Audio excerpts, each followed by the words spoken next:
আপনি কি sensitivity, redness, allergy অথবা স্কিন ব্যারিয়ার ড্যামেজের প্রবলেমে ভুগছেন এবং সলিউশন একটা প্রোডাক্টেই চাচ্ছেন?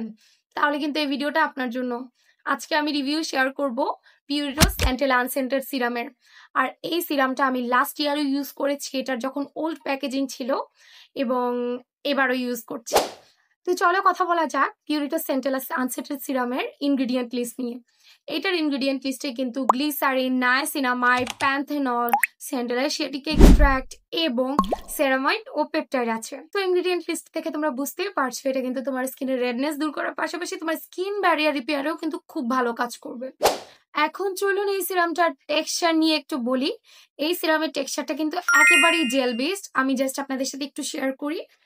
কিন্তু জেল বেসড হওয়ার পরও এটা কিন্তু বেশ হাইড্রেটিং। কিছুক্ষণের মধ্যে অ্যাবজর্ব হয়ে যায় এবং অ্যাবজর্ব হয়ে গেলে আপনার স্কিনে কোনো ফিল পাবেন না, বাট এটা খুবই ভালো হাইড্রেটিং। এবং অ্যাবজর্ব হওয়ার পরে এটা একটু ম্যাট ফিনিশ দিলেও স্কিনটাকে কিন্তু খুব ভালো একটা হাইড্রেশনও প্রোভাইড করে। অনেকে আমরা চিন্তা করে থাকি অনেকগুলো সিরাম ইনভেস্ট করব না, সো এই সিরামটা কিন্তু তাদের জন্য খুবই ভালো হবে। আর এই সিরামটা আমাকে পাঠানো হয়েছে সামথিং নিউ পেজ থেকে। আমি তাদের পেজ লিঙ্ক আমার ক্যাপশনে এবং আমার কমেন্ট সেকশনে মেনশন করে দিব।